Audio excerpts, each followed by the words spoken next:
नमस्कार, मैं हूं आपका दोस्त विजय विद्रोही और आप देख रहे हैं अनकट। कुछ समय पहले अरविंद केजरीवाल गुजरात गए थे। वहां के कार्यकर्ताओं की बीजेपी के कार्यकर्ताओं से भिड़ंत हुई और उसके बाद केजरीवाल ने कहा कि जो राष्ट्रवादी युवा है वो इसका बदला लेगा। राष्ट्रवादी युवा, गौर कीजिएगा इस शब्द। हाल ही में सांप्रदायिक तनाव की बहुत सारी घटनाएं देश के अलग अलग राज्यों में हुई, रामनवमी के मौके पर और दूसरे कुछ मौक़ों पर, और उसमें ज़्यादातर लोग जो प्रदर्शन कर रहे थे, धार्मिक जुलूस में अगुवाई कर रहे थे, किसी धार्मिक स्थल के बाहर खड़े होकर नारेबाजी कर रहे थे, हाथों में फरसे, लाठियाँ, हॉकी ये सब उठा रखा था, या पत्थर थे, छतों से पत्थर फेंक रहे थे, इनमें से ज़्यादातर युवा। तो राष्ट्रवादी युवा, हिंदूवादी युवा, या फिर उसमें आप कहें कि मजहब के नाम पर उन्मादी युवा। आखिर युवा है क्या? आखिर पॉलिटिकल पार्टी युवाओं को, युवा वोटर को, यंग वोटर को किस रूप में देखती है? कि हिंदूवाद का झंडा उठाकर चले, राष्ट्रवाद का झंडा उठाकर चले, फिर लाभार्थी योजना के तहत उनके घर पे 5 किलो अनाज दे दिया जाए, उनका घर पक्का कर दिया जाए और ऐसे उनका वोट भी पक्का कर लिया जाए। युवाओं का आखिर इस्तेमाल कैसे हो रहा है?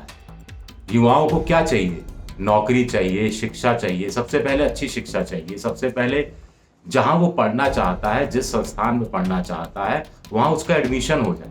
एडमिशन हो जाए तो वहां शिक्षा का माहौल हो, अच्छे टीचर्स हों जो स्ट्राइक पर नहीं जाएं, जो यूनियनबाजी नहीं हो, और फिर जब वो पढ़कर निकले तो उसको योग्यता के आधार पर नौकरी मिले, और नौकरी जब कर रहा है तो योग्यता के आधार पर प्रमोशन भी हो। यही तो युवा चाहता है। यही युवा को मिलेगा तो देश की तरक्की में वो ज़्यादा योगदान देगा। लेकिन नेता बोलते अलग हैं, करते कुछ नहीं। अब इस देश में एवरेज एज 28 साल 4 महीने है। अफगानिस्तान की तो 18 साल है, चीन की 37 साल है। आप देखिए, इस देश में हर दूसरा आदमी 25 साल से कम उम्र का है, यानी देश की 50% आबादी 25 साल से नीचे की है। देश की 65% आबादी 35 साल से नीचे की है। तो इतना युवा देश है। लेकिन बेरोजगारी का आलम यह है कि पिछले महीने शहरी क्षेत्रों में बेरोजगारी की दर 9.22 थी, एवरेज 7.8 के आसपास थी, जो पिछले महीने से ज्यादा थी। इससे ज्यादा अफसोस की बात है कि 2017 से 2022 के बीच में बाजार से 2.5 करोड़ लोग बेरोजगार हुए हैं। वर्कफोर्स जो 140 करोड़ की आबादी है, उसके हिसाब से करीब 90 करोड़ लोग ऐसे होने चाहिए जो काम कर रहे हो, किसी भी तरह का काम कर रहे हो। लेकिन 45 करोड़ लोग ऐसे हैं जिन्होंने नौकरी की आस छोड़ दी। उन्हें उम्मीद ही नहीं है कि उन्हें नौकरी मिलेगी, तो उन्होंने पंजीयन कराना, रजिस्ट्रेशन कराना भी बंद कर दिया है। और हम क्या इस्तेमाल कर रहे हैं? हमसे मतलब राजनेता, जिसके हाथ में माउस होना चाहिए, जिससे वो अपना कंप्यूटर चला सके, जिसके हाथ में कलम होनी चाहिए, जिसके हाथ में कैलकुलेटर होना चाहिए, उसके हाथ में हम सौंप रहे हैं एक भाला, एक फरसा, एक हॉकी स्टिक, एक झंडे से लगा हुआ डंडा, और उस झंडे पर एक धार्मिक ध्वज, उस पर लिखे हुए सांप्रदायिक नारे। तो ये इस्तेमाल कर रहे हैं। या हमने मोबाइल दे दिया, मुफ्त जीबी डाटा दे दिया और ट्रोल के लिए लगा दिया कि ट्रोल करो, इसके लिए ट्रोल करो, इसके लिए ट्रोल करो, उसको वायरल करो, उस वीडियो को वायरल करो। क्या युवा सिर्फ इसी के लिए बना है? क्या युवाओं का अभी जो राजनीतिक दल अपने लिए फायदा उठा रहे हैं, वो लॉन्ग टर्म में देश को कहां ले जाएगा? ये कभी किसी पॉलिटिकल पार्टी ने इस रूप में सोचने की कोशिश नहीं की, अमल में लाने की कोशिश नहीं की।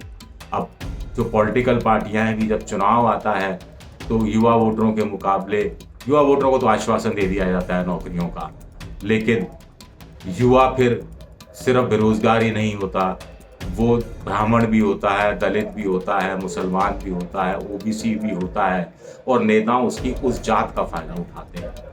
अगर युवा इस देश का सिर्फ युवा की तरह वोट देना शुरू कर दे तो अपने मतलब की सरकार वो बना सकता है, पूरे देश में बना सकता है, केंद्र में बना सकता है, किसी भी राज्य में बना सकता है। लेकिन युवा इस रूप में हमारे यहाँ संगठित नहीं है। आपको ध्यान होगा कि छात्र आंदोलन हुआ था जो गुजरात में वडोदरा की एक यूनिवर्सिटी से 70 के दशक में शुरू हुआ था।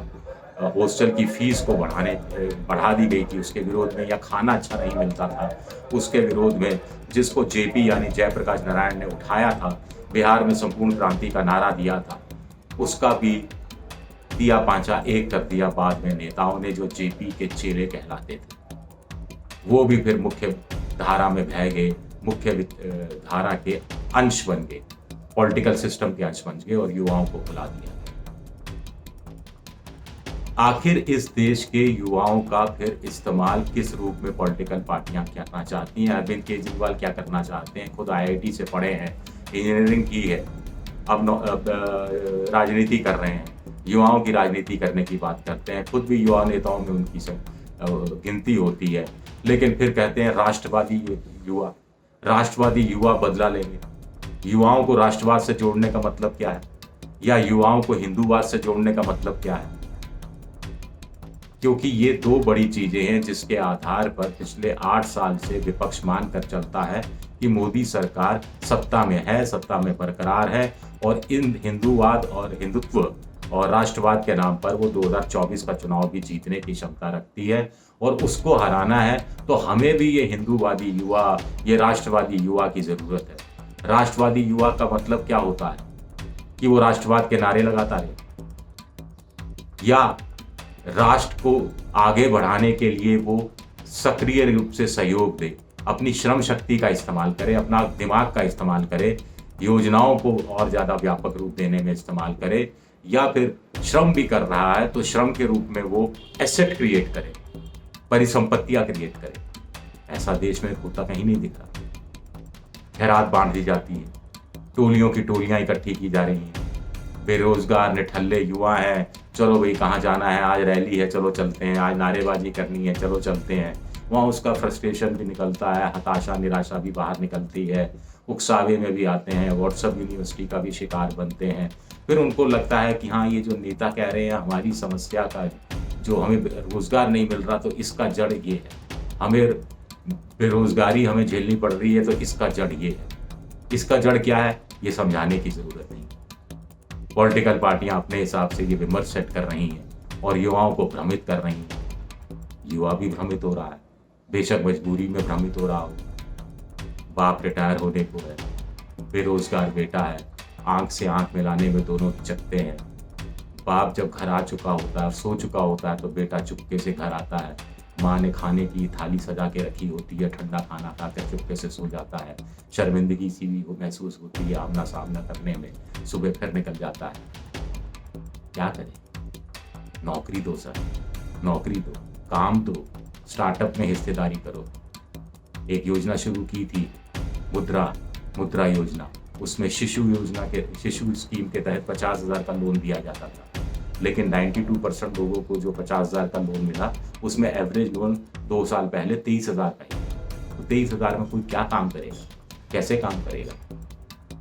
ऊपर से फिर अलग अलग बातें हो जाती हैं, मैं उस बातों में नहीं जाना चाहता, क्योंकि मैं इसको एक पॉलिटिकल बयानबाजी के रूप में आज के वीडियो को पेश नहीं करना चाहता। मैं बड़ी पिक्चर के रूप में चीज़ों को सामने रखने की कोशिश कर रहा हूँ कि युवाओं के कंधे का इस्तेमाल बुजुर्ग नेता अपने स्वार्थ के लिए कर रहे हैं, लेकिन युवा अगर कमज़ोर हुआ, और जो हो ही रहा है, तो देश कमज़ोर होगा।